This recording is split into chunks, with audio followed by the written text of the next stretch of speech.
Hello everyone, welcome back on my YouTube channel. Student, आज हम discuss करेंगे employ state insurance act 1948 में definitions, जो हमने अपने प्रीवियस वीडियो लेक्चर से स्टार्ट किया था। तो आज का सेशन भी हमारा डेफिनेशन पे बेस्ड है। इसमें भी हम डिस्कस करेंगे कुछ remain definitions of the employee state insurance act 1948, जिसको हम शॉर्ट में ESI एक्ट भी बोलते हैं। ठीक है, तो आज सबसे पहली जो डेफिनेशन है वो एम्प्लॉयज़ है।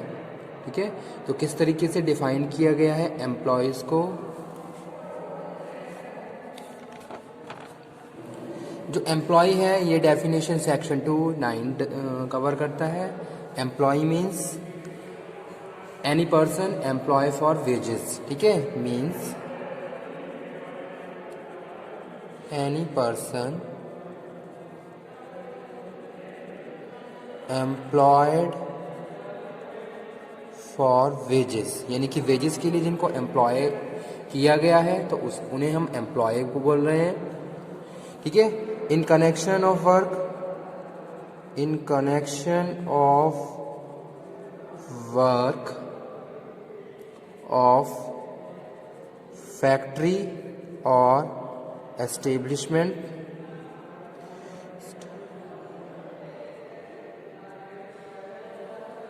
Okay, to which act apply, जिस भी एस्टेब्लिशमेंट और फैक्ट्री में एक्ट अप्लाई होता है, टू विच एक्ट अप्लाई। ठीक है, एम्प्लॉय ऑल्सो इंक्लूड, क्या क्या इंक्लूड करता है एम्प्लॉयज की डेफिनेशन। तो सबसे पहले यहाँ पे हम बात कर रहे हैं डायरेक्ट एम्प्लॉय, यानी कि डायरेक्टली क्या है एम्प्लॉय किए गए हैं।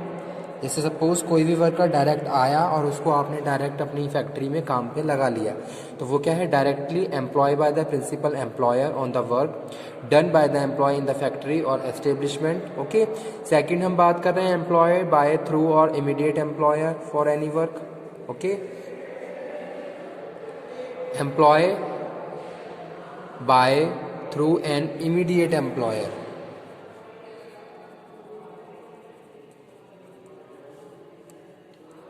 यानी कि या किसी एम्प्लॉयर के थ्रू आप क्या कर रहे हो, काम कर रहे हो, तो वो क्या है इमीडिएट एम्प्लॉयर है। या फिर हम बात कर रहे हैं कॉन्ट्रैक्चुअल, यानी कि किसी कॉन्ट्रैक्ट लेबर के थ्रू आप क्या है काम कर रहे हो, तो तब भी आप एज ए एम्प्लॉय वहाँ पे ट्रीट किए जाओगे। ठीक है, तो वो यहाँ पे हम बात कर रहे हैं एम्प्लॉय की डेफिनेशन में। Who services are temporarily lent let hire और principal employer employ wages on the work. Okay, आप वर्क वेजेस के लिए वर्क कर रहे हो, connected with the administration of the factory और establishment on part department of branch there of with the purchase of raw material for the distribution of sales of product for the factory और establishment. Employ does not include, ये देख लीजिए, employ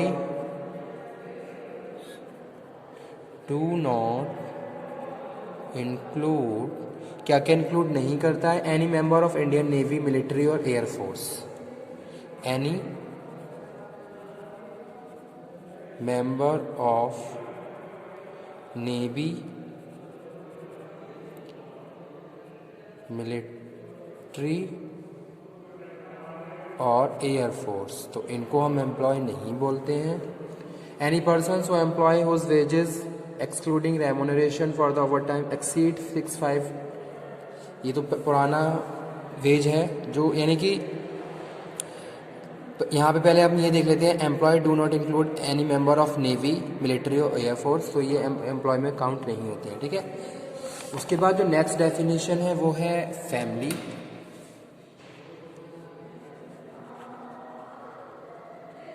तो family को किस तरीके से define किया गया है ESI एक्ट में। फैमिली जो डेफिनेशन वो आती है सेक्शन 2 सब सेक्शन 11 में। तो फैमिली कौन है, family means the spouse and minor legitimate, the spouse and minor legitimate and adopted children, adopted children, चाहे वो आपके खुद के बच्चे हैं या फिर आपने उन्हें अडॉप्ट किया गया है, और आपकी स्पाउस, ठीक है, they are part of your family dependent upon insured person, यानी कि जो डिपेंड है इंश्योरेंस पर्सन पे, डिपेंडेंट ऑन इंश्योर्ड पर्सन। जैसे मैं किसी फैक्ट्री में काम कर रहा हूँ और मेरे जो स्पाउस हैं, मेरे जो बच्चे हैं, चाहे वो लेजिटिमेट है चाहे वो अडॉप्टेड है, वो क्या है, मेरे फैमिली का पार्ट है। ओके, एंड पेरेंट्स ऑल्सो, और जो उसके पेरेंट्स हैं। ठीक है, फैक्ट्री को कैसे डिफाइन किया गया है ये भी देख लेते हैं। फैक्ट्री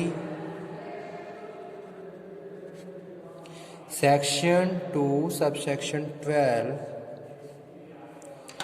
तो फैक्ट्री की यहाँ पे हम बात कर रहे हैं। Factory means any premises including the where 20 और more persons are employ, any premises where 20 or more workers are employed, 20 या 20 से ज़्यादा लोग काम कर रहे हैं। ठीक है, वर एम्प्लॉय फॉर वेजेस, या फिर काम कर रहे थे, वर employed for wages. Okay, on the day of the presiding 12 month, यानी कि जो भी प्रेसिडिंग टाइम है 12 मंथ का है, जो भी कैलेंडर ईयर का टाइम होता है फैक्ट्री एक्ट में। ओके, और कोई भी मैन्युफैक्चरिंग प्रोसेस को कैरिड आउट कर रहे हैं। ठीक है, और कोई भी मैन्युफैक्चरिंग प्रोसेस चल रहा है तो वो क्या है, फैक्ट्री है। उसके बाद जो नेक्स्ट डेफिनेशन है वो है सीजनल फैक्ट्री क्या होती है। ठीक है, तो सीजनल फैक्ट्री को देख लेते हैं। सीजनल फैक्ट्री सेक्शन लिखेंगे अभी यहाँ पे हम, फैक्ट्री में ही काउंट किया जाता है ये। ठीक है, seasonal factory means factory which is exclusively engaged in one or more following manufacturing process, namely cotton ginning, cotton, jute, okay, decoration of groundnuts, the manufacturing of coffee, indigo, lakh, rubber, sugar। ठीक है, तो ये सब क्या है, seasonal factories होती हैं। ठीक है, तो यहाँ पे क्या कह रहे हैं, seasonal factory means any factory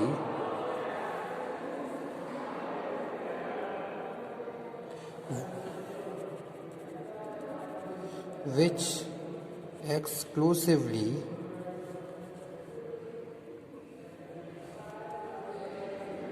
engaged in one or more of the following manufacturing process, in one or more manufacturing process, okay, name cotton ginning, rubber, sugar, okay, decoration of groundnut,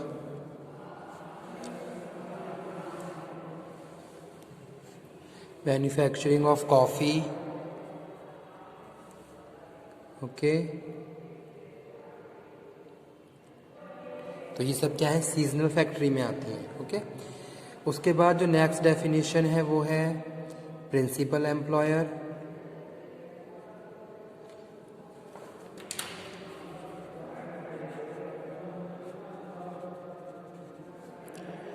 principal employer कौन होते हैं, under ESI act principal employer comes under section 2 subsection 17।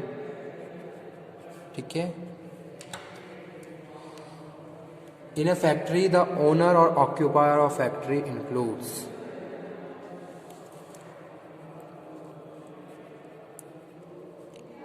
In a factory owner or occupier of factory includes managing agent of such owner occupier, managing agent of such owner occupier। Second यहाँ पे हम बात कर रहे हैं legal representative of deceased owner और occupier, legal representative of deceased owner and occupier.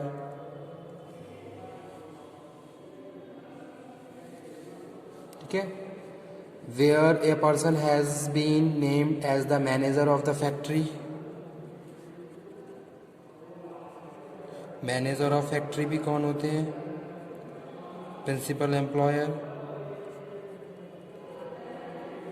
तो यहाँ पे जो बताया गया है मैनेजर ऑफ फैक्ट्री के बारे में, where a person has been named as the manager of the factory under the factory act 1948 the person so named.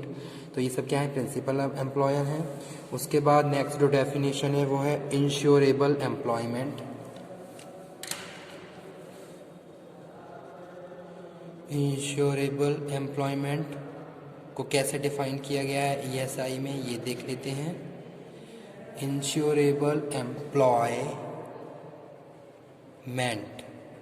Section 2 subsection 30A।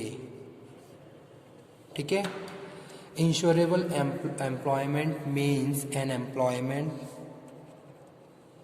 Means an employment in a factory or establishment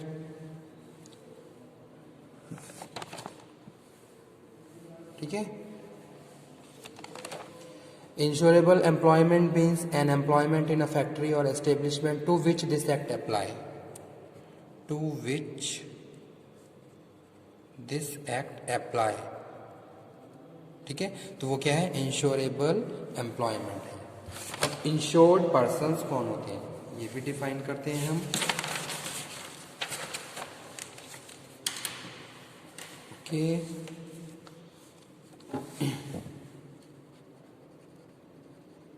insured person कौन होते हैं? Insured person, तो insured person section 2 subsection 14 cover करता है।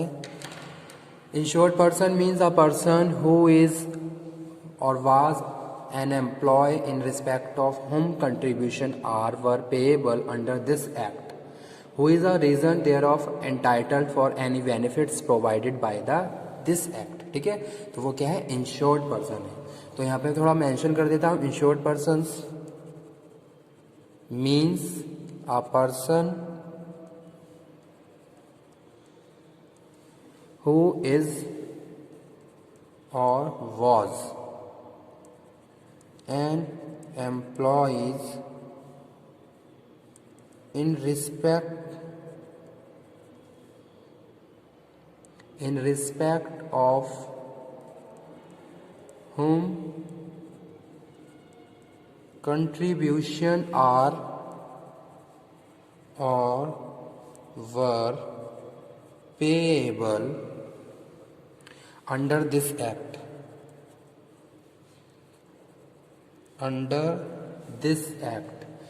and who is reason thereof entitled for benefit given by this act। तो वो क्या है? Insured person. ठीक है, तो आज का लेक्चर यहीं पे हम फिनिश करते हैं। Okay, thank you very much.